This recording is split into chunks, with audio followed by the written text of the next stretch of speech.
रांची के सदर थाना में 1 जून 2023 को जमीन घोटाले को लेकर मामला दर्ज किया गया था, जिसकी जांच का आदेश झारखंड सरकार ने एसीबी को दिया था। प्रारंभिक जांच में एसीबी को बड़गाई अंचल के तत्कालीन सीओ मनोज कुमार और शैलेश कुमार के खिलाफ सबूत मिले थे। वहीं उनके खिलाफ और सबूत इकट्ठा करने के लिए एसीबी ने रांची, हजारीबाग, गिरिडीह और चाईबासा के कई ठिकानों पर छापेमारी की है।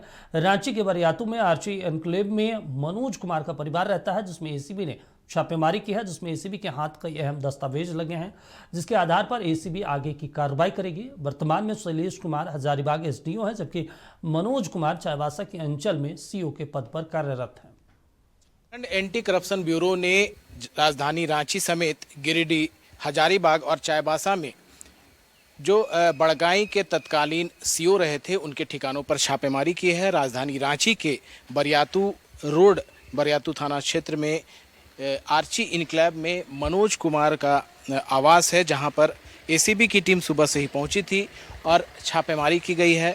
छापेमारी की जो कार्रवाई थी वो लगभग पूरी कर ली गई है। मुख्य रूप से जो सदर थाने में 1 जून 2023 को मामला दर्ज किया गया था, खास करके ज़मीन घोटाले से संबंधित, उसी की जांच एसीबी कर रही है। और लगातार एंटी करप्शन ब्यूरो के द्वारा जो सरकार के द्वारा जो निर्देश प्राप्त था कि एसीबी के द्वारा इस घोटाले की जांच की जाए, और उसी के आदेश के तहत एसीबी ने न्यायालय से इसके संबंध में वारंट प्राप्त किया।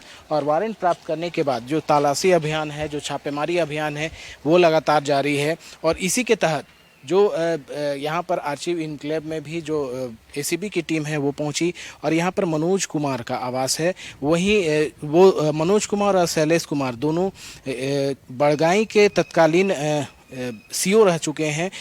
उनके खिलाफ साक्ष्य पाए गए थे प्रारंभिक जांच में एसीबी के द्वारा, और उसमें और साक्ष्य मिल सके इसको लेकर के न्यायालय से जो वारंट लिया गया और उसके बाद छापेमारी अभियान चलाई गई है। राजधानी रांची में भी सुबह से अभियान चलाई गई है और कई साक्ष्य भी मिले हैं कहीं ना कहीं एसीबी को, और उसी के तहत कार्रवाई आगे भी की जाएगी। जिस तरह से लगातार ये बातें सामने आ रही थी कि जो ज़मीन घोटाला हुआ था उसमें साक्ष्य मिले थे। फिलहाल ये देखना है कि इस छापेमारी अभियान में जो साक्ष्य मिले हैं उसके आधार पर आगे क्या कुछ कार्रवाई की जाती है। सहयोगी नदीन के साथ कमल कुमार, नक्षत्र न्यूज, रांची।